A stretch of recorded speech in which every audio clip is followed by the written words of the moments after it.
Excellencies, distinguished guests, ladies and gentlemen.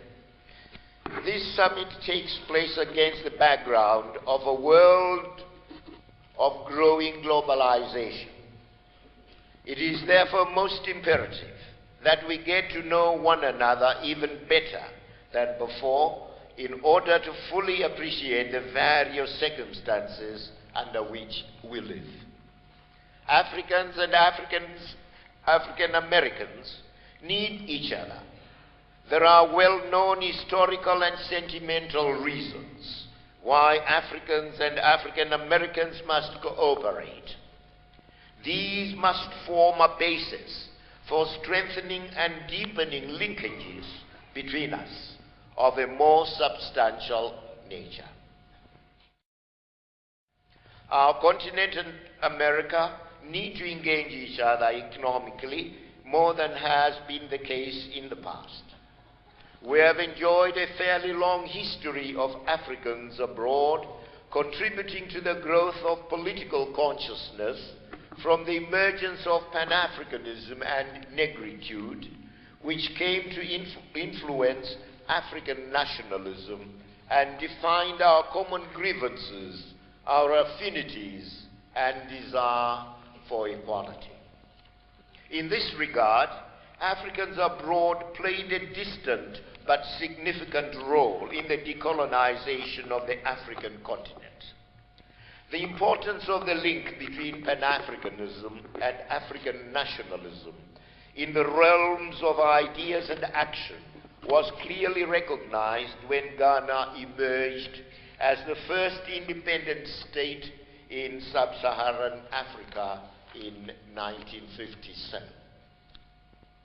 40 years ago, Kwame Nkrumah observed that the work of the early pioneers of Pan-Africanism, none of whom were born in Africa, had become a treasured part of Africa's history. It was Marcus Garvey who asked of us, way back in the nascent era of Pan-Africanism, and I quote, "Where is the black man's government? Where is his president, his country, and his ambassador, his army, his navy, his men of big affairs? I could not find them, and then I declare I will help make them."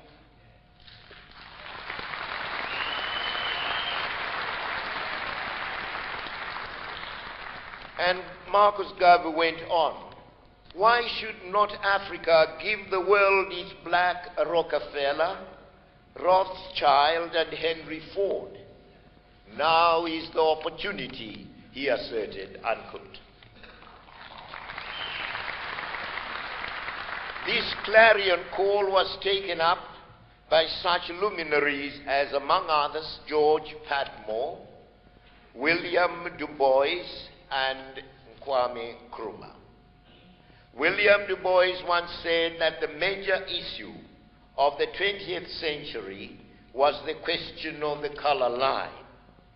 And today, as we ask whether that question has been resolved, we should also take stock of the well-being and unity of the peoples of African descent throughout the world and see how best we can chart a way forward.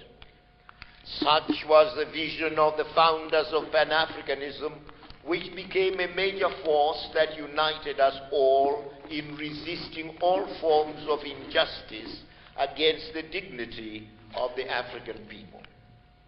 More recently, the achievement of independence for us in Africa and civil rights in America opened the way for the meaningful cooperation that we enjoy today.